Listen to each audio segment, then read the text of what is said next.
Well, I would say this is that if you're going to compare ideas, you have a couple of ways to do it when you're using DCFs, and we use DCFs as only one tool. And what we find is that it's easier for us to compare one idea to another idea if we use the same discount rate, and then ask ourselves as a separate question, okay, what's the risk profile? Right? The alternative to doing it the way we do it is to assign Microsoft or Apple a discount rate of 9% and say that's what investors should be willing to accept because of the low risk, enterprise risk to that business. And if I'm looking at a smaller, more volatile stock or a different business model, I use a 20% discount rate for that. The problem is when you're looking at those two and you put them side by side and you say, okay, which one's better? And I think from our perspective, when it comes to comparing them apples to apples, we compare them on the valuation basis based on a conservative best case estimate or base case estimate of their future free cash flows. But then if we have two ideas that are very similar in valuation, and one is a very stable business that we have a very high confidence level in terms of their stability going forward, and the other one is a more variable business or a cyclical business or a commodity-based business, if they're both trading at, in our view, 75 cents on the dollar, we're always going to pick the one that has lower risk. And so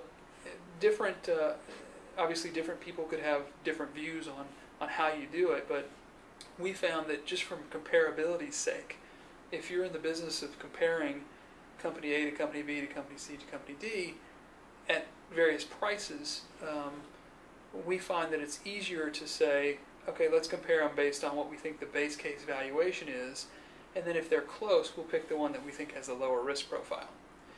And I think the difficulty there is when you're comparing a 50-cent dollar that's high risk with an 80-cent dollar that's low risk. Which one's better?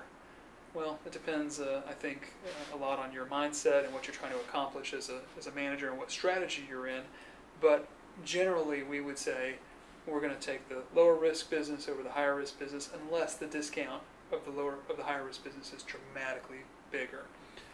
And in that case, we may still even go smaller on the position size, simply to take into account the higher variability. So that's a very interesting question, and I think it's one that those of us who are in the business of comparing valuations across sectors, across businesses, across geographies, however you want to do it, we've just felt that the easiest way is to use a consistent discount rate and a consistent discount factor as a qualifier, and then within that realm we use sort of what we believe is sort of common sense or a qualitative assessment of risk to determine which of the two is a better bet. And the 11%, where does that, how do you arrive at Well, that? there's no real magic to it, except that I think if your goal is to compound at a certain rate, and let's say that your qualifier is 15%, so you want to have a good opportunity to earn 15% on any investment that you do. Our discount rate could have been 10%. Whatever that number is, we have to discount it to a number that will get us to 15% IRR. We could have used 12%, and we would have a different discount number. With a 12% discount rate, if we're trying to get to $15, then maybe we can purchase that at 85% of the price that it would be a fair value using a 12% discount rate. Whereas if we used a 6% discount rate in our analysis, we'd have to pay 50 cents on the dollar or perhaps even less to get to the number that we're trying to get. So it doesn't really matter which discount rate you choose. We felt 11% is a number that makes sense. And the beauty of 11% for us is that it's sort of the historical rate of return required by equity investors over a long period of time, say a century. We think it's a reasonable discount rate for somebody who's going to invest in individual equities.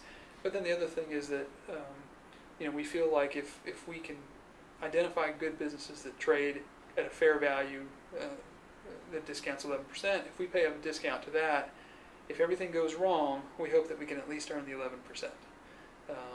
And so there's a margin of safety involved there. But as I say, the 11% is a totally arbitrary number. we could have chosen 10, we could have chosen 12. It's just helpful to have. It's helpful to have a standard. I've found, and again, that's a personal preference of mine. It just makes it easier to compare ideas and